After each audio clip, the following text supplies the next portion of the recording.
Well guys, good morning and welcome back to No Bull Biz TV. It's great to be back as we bring 2018 into a wrap. And I thought it would be kind of cool to come downtown and hang out at my office here in Calgary, Canada. And you know what, it's been a real time the last few weeks of kind of reflecting and looking back a little bit on 2018.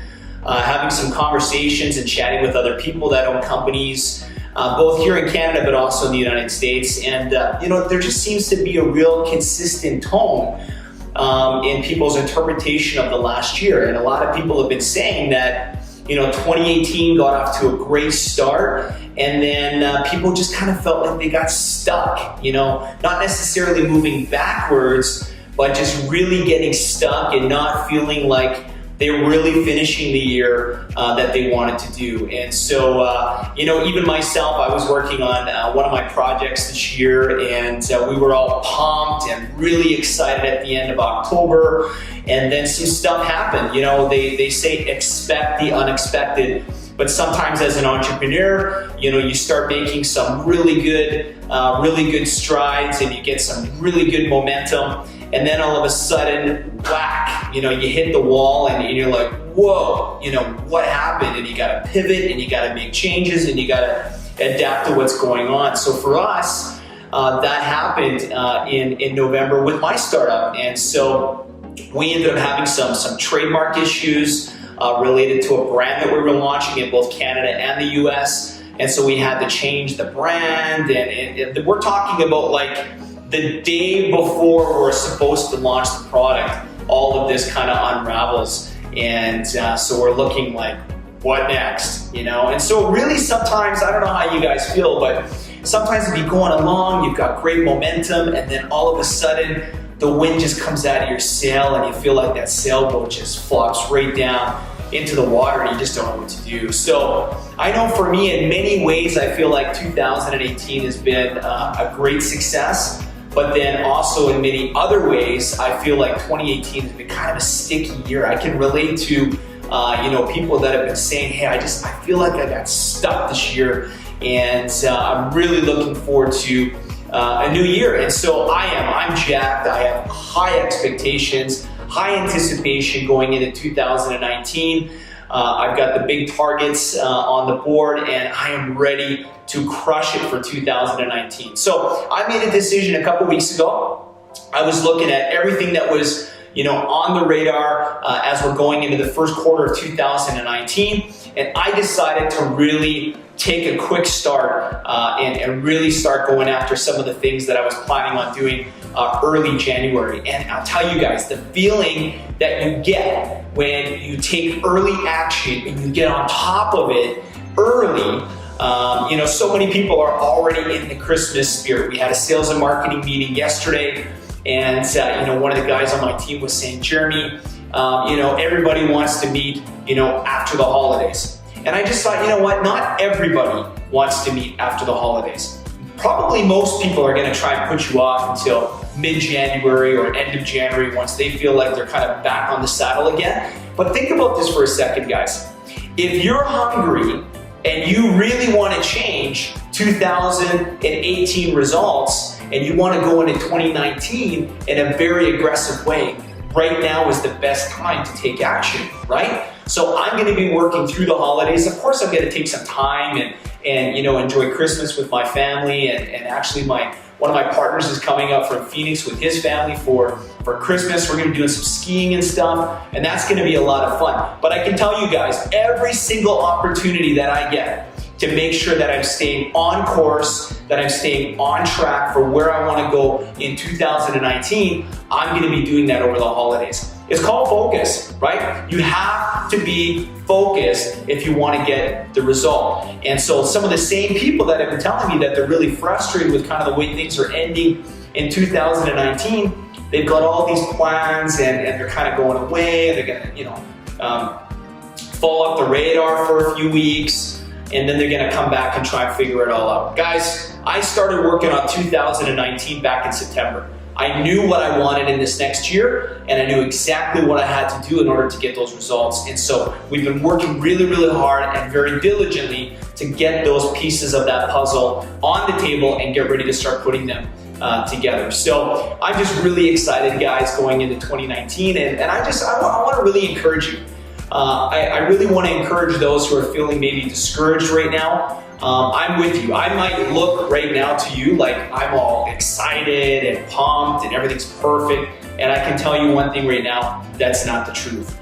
As a matter of fact, it was just 3 weeks ago, I was sitting in a coffee shop with my business coach, and I was telling him how I honestly felt, the frustration that I had, the issues that I still was dealing with in and around my anxiety. So what I can honestly tell you guys is that I feel better, and I deal a lot better with the weaknesses that I have when I'm constantly taking action.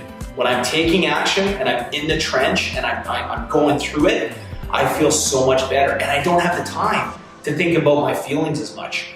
So I just really encourage you right now, guys, even if it's a little bit here and a little bit there over the holidays, take the time to get in that trench of where you want to go. Maybe you're scared. Maybe you're sitting back and you're going, man, I'm really freaked out, about 2019. I don't really have a plan. Well, you know what? You don't have to wait until you're, 2 or 3 or 4 months into the year to try and figure it out. Start working on it right now. Take just half an hour before you go to bed and sit down with a draft pad and just start writing out all the things that you'd really like to accomplish, in 2019. Maybe it's not business related. Maybe it's health related, right? We know going into the new year, everybody's so focused on, I gotta work out, I gotta get healthy, and they do it, and they do it maybe for a couple of weeks, and then they start to flake and they fall off the radar, right? So I just really encourage you, no matter where you are right now, whatever position you're in right now, the way that you're gonna fully be able to move into a new year and really feel strong about your great start is by setting it up right now, guys. We still have a couple weeks left in this year, right? So you don't have to go into 2019 wondering what's gonna happen. You can have your plan.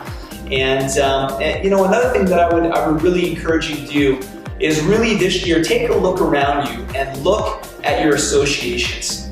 Look at who you're spending most of your time with. Pay very close attention to who you're listening to. Who are you taking advice from? Are the people that are in your life making you feel better? Are they making you feel like you can do it? Or are they making you feel like, man, I need a cold shower, right? Are they making you feel discouraged? Are they negative, right? Are they dripping negativity into your life and you feel deflated? You feel like, yeah, you know what? You're right. I gotta be more realistic. Guys,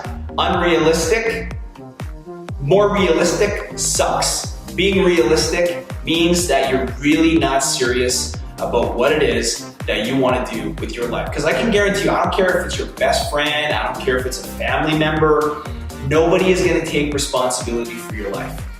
And nobody really truly cares about what it is that you want other than yourself. Because at the end of the day, everybody out there is more concerned about themselves and what they're doing. So it's really important that you pay close attention to who you're listening to and who you're taking advice from going into the new year. There's that saying, right? You are who you hang around. You are the association, your top 10 people that are in your life. It's the absolute truth, you guys. So a couple of things I want to share with you guys. I thought this would be really cool. I've spent most of my life in and around startups. I've been in the middle of a startup project for the last 2 years, and I'm having a lot of fun with it. But there's some reality checks, if you're going into a startup, and maybe that's you. Maybe 2019 is the year that you're going to officially get that project off the ground. This is a great book, by the way. If you're looking for some material to kind of help you, get focused, it's called The First 90 Days, and it's got proven strategies for getting up to speed faster and smarter, okay? You wanna run lean, really lean. So I did things very different this time around. I spent a lot of time the last 2 years working on product myself and keeping as many people away from the project as I possibly could so that I wouldn't have to sell off a huge piece of the company and lose control. So that's extremely important, guys. Bootstrap your project, get lean, and we've got a really cool video that I want to play right now I was actually put on by CNBC, and actually the topic is, why are startups leaving Silicon Valley? You know, if you're in the startup community, specifically technology, you know, Silicon Valley's always kind of been the destination, right? That's where you want to go. And so I'm actually living in a city right now in Canada, in Calgary, in our province. It sucks right now. It really sucks. You talk to business people in this province and everybody's really negative right now, right? They're really hoping for change next year politically, and then they're hoping for change in the next couple of years so that they can, you know, start to thrive with their businesses again. I'm trying to take a little bit of a different mindset, and I'll be honest with you, I've got trapped in some of those conversations, you know, the real negative conversations, like, yeah, it really sucks here, I don't want to invest here, I don't want to be here, you know, it's just negative. What we need to do is we need to look at opportunities. You know, wherever you are right now, maybe you're going to be that person that says, you know what, I'm going to change things around here. I want to do something in this city to bring something new, right? I know in my city, it's always been known for, you know, oil and gas. Well, why can't Calgary become the tech capital of Canada? Why not? I mean, we're not even on the radar right now, right? Most major tech companies, you know, are expanding and growing in markets like Toronto or Vancouver, but why can't this city thrive in technology? Why can't we be on the radar? Why can't we be that next Silicon Valley, right? So it's all mindset. It depends on what it is that you want to do going into 2019. But I'm going to play this video for you guys. There's some really good tips in here.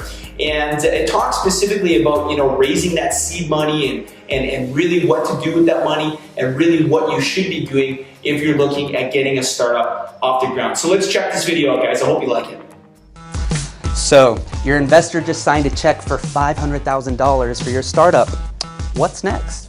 Time to calculate your runway, the time that you can sustain your business idea without bringing in a dime of income. So where should you set up shop? Well, let's see. There's Silicon Valley, the epicenter of the tech universe, right? Sure, you can take the money, hire your team, get a cool but affordable co-working space, and let's say that gives you 6 months until you need to knock on the door asking for more money. But wait, what if I take my startup here to Singapore? I could extend that runway to 9 months. Costs are not as high as San Francisco's, and that gives me a little more breathing room to make my idea profitable. Wait a minute, what about a place like Bali? Now I've got like at least 2 years. And a beach, and yoga, and monkeys. But how can I build my business on a random island in Indonesia? Simple. Your developer is in the Philippines, your designer is in Germany, and your salesperson is in Canada. You've all got laptops and Dropbox and Skype and Slack. The world is going global. Some people are building their businesses from their laptop in co-working spaces like this, where costs are just much cheaper. But there's just one catch. No shoes allowed. Rent a desk in a co-working space in San Francisco, that'll cost about $500 per month. You want to rent a desk in Bali? That'll cost you around $200 per month. Your morning cup of coffee in San Francisco? $5. And your morning coconut in Bali? $1.50. And not to mention the commute. The average commute time for someone in San Francisco is nearly 1 hour a day. Compare that to a motorbike ride here, easily about 10 minutes. Let's take a look at 2 entrepreneurs proving this shift. MQ Wong and Tony Zhang got their PhDs from Stanford and then started a drone camera robotics company. And they didn't stay in California, they moved to Beijing. While their startup, 00 Robotics, also now has an office in San Francisco, its headquarters are in Beijing, with more offices in Shenzhen and Hangzhou. The drone they developed is still sold and marketed around the world, and they even just signed a deal to sell in Apple stores. A few years ago, they would have probably stayed in Silicon Valley to launch their company. Not today. San Francisco's housing costs have been skyrocketing since the tech boom. Meanwhile, President Trump's causing uncertainty over immigration and the H-1B visa, which Silicon Valley is hugely dependent on to bring top talent from overseas. And now, successful startups are rising around the globe. The number of international unicorns are increasing rapidly. Just a few years ago, only 30% were located outside the US. By 2014, it was 37%. In 2015, it went up to 53%, and last year it stood at 58%. In fact, half of the top 10 unicorns are outside the US. They're in China. But hold up. There's still a number of reasons people will argue that Silicon Valley is supreme. You can't replicate Hollywood overnight, if at all. For one, there's the culture. Silicon Valley's innovative spirit is what makes it successful, and somewhat ironically, it's the okay to fail attitude that attracts risk takers. Also, talent. If you want to work with people in person, it's a lot harder to find serial entrepreneurs or user acquisition leads with a lot of experience on remote islands. The majority of global venture funding is still happening in Silicon Valley, but there was a 28% drop in total funding in the Valley in 2016 compared to the previous year. Some may still argue location, location, location. But times are changing. With the rise of global digital nomads, well, it's a working man's paradise. Well, guys, I hope you got something out of the video and that you guys enjoyed it. What we're going to do, just to kind of wrap things up for this last episode, is I want to share 10 daily rituals that will help you become a lion in a world where we're really saturated with just sheep, right? I know that might sound a little bit on the negative side. Maybe you feel like you're a sheep. I know sometimes I do, but I'm just going to encourage you guys. You know, when I take a really close look at some of the most successful people that are out there absolutely crushing it in business, one of the things that's very consistent is that they are completely intentional with their days. They are completely intentional with their habits, and they've got these rituals. So I'm going to share these with you, and I've incorporated a lot of these into my life this year, and it's made a huge, huge change. So number one, getting up before sunrise. Now, I'm a little bit crazy. I get up at 4:04 a.m. Yes, I'm in the 4 a.m. club, and I started doing that a few months ago, and I'll tell you, there is nothing like it, you guys. It's silent, there's no cars driving around, it's completely black, and it's the best time for me to get focused, to do my devotions, to do my reading, to do my meditation. It's incredible. I love it. It hasn't been easy, but now it's becoming a habit. Oftentimes I'll find myself waking up at 3:50, 3:55 a.m. That's just happening naturally now. But it's so incredibly amazing when you can get up first thing in the morning, get focused, get aligned, and get into your groove. So that's number one. Get up before sunrise. Maybe 4 a.m. is not your deal. Maybe 5, maybe 5:30. But you really got to sit down and figure out what it is that you need to accomplish in the morning before you're going to get busy with work or before you get busy with running your company. So number two is take a cold shower. I've heard this, you know, from some really top leaders. As a matter of fact, Tony Robbins actually gets into like an ice pool. And he, I don't know, I can't remember how long he goes in there, but one of my buddies down in Florida, Wayne, he's been doing these rituals that Tony Robbins does. You know, these breathing techniques and specifically this like cold tub stuff or these cold showers. And I started trying that. It's unbelievable. It just turns the lights on. It's unreal. You know, when you got the hot water running, it's just kind of like, oh, you know, it's so hot, it's so comfortable. But when it's cold, it's just like, poof, like, whoa, what's going on? And it just fires you up. It gets you rocking and rolling. So take a cold shower. Number three is read for 1 hour. Read for 1 hour. So I've been doing at least 90 minutes of reading every single morning, and it's completely changed my life this year. Completely changed my life. So I do a little bit of a different mix. I start with a bit of a focus with my spiritual life. You know, I've got a real strong faith life, and so I spend a good half an hour doing that. And then I transition into personal development, and I read books about topics that are specifically related to things that I'm trying to improve in my life, and specifically related to some of the business projects that I'm working on. Number four is complete daily tasks. Complete daily tasks. I know that sounds so obvious, but you know what? One of the things that you really need to get good at doing is having an action planner every single day. You gotta list those goals, you gotta list those targets, You gotta have a calendar. You gotta be organized with your day. Otherwise, you're never going to get those daily tasks. The days that I use my activity planner, I get lots of stuff done. The days that I don't, I just find myself kind of drifting. And at the end of the day, I go, man, like, what did I actually get done today, right? It's a great way to measure too, because you can go back a week or you can go back a month and you can look at why things weren't the way that they were. And so I really encourage you, if you want to complete daily tasks, make sure that you get on top of having a daily activity planner. Number 5, don't waste time. Don't waste time. So many people want to get together, right? They want to go for coffee, they want to have a meeting, but you have to get serious this year about your goals and your targets. And you got to think about this, right? Is this meeting going to get me further down the road? Is this meeting going to get me to the next step, to the next spot, right? And if it doesn't, you're going to have to get really good at saying no this year, right? You got to look at, does this align? Is this focused on my task? Is this focused on my target? Is this meeting really gonna help me get to where I wanna go? If it doesn't, don't take the meeting. You gotta get good at saying no, don't waste time.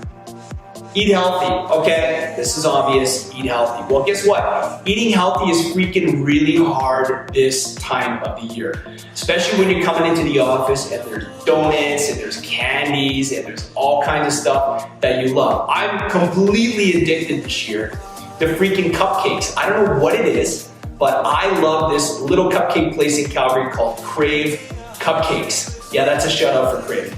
So I'm just telling you guys, you know what? It's really hard to get in the lane of eating healthy. Last year, I lost a ton of weight. I was really focused. I got really, really healthy. And this year, honestly, I got a little bit comfortable. I got a little bit lazy in that area, in that department. And so 2019 for me is I really want to come out of the gate strong. I know exactly what I need to do because I did it last year. And eating healthy is a really, really important thing. And you gotta find something that works good for you. You know, maybe it's keto, you know, maybe it's Atkins, I don't know, like there's all kinds of different things out there, but don't do it for the diet. Pick something that's gonna fit within your lifestyle and you think it's gonna work for you, right? I mean, if you love bacon, you know, you like eggs, you like, you know, cheese and butter and stuff like that, well, don't go and get involved in some kind of a diet or some kind of a lifestyle that, you know, is gonna make you wanna cheat all the time, right? Don't do it. Find something that's gonna work for you and then really just start to look at your portions, at your sizing, right? And that will help. Number 7, exercise. Okay, another obvious one, right? Exercise is so important, just to be active. So I bought a bike a few years ago called the Peloton bike.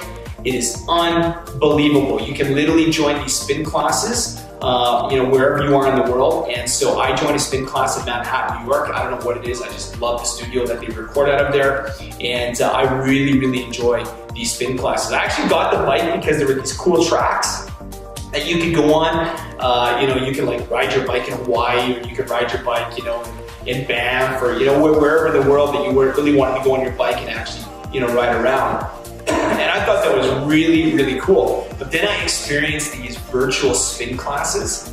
Next level, unbelievable. So find something that you like.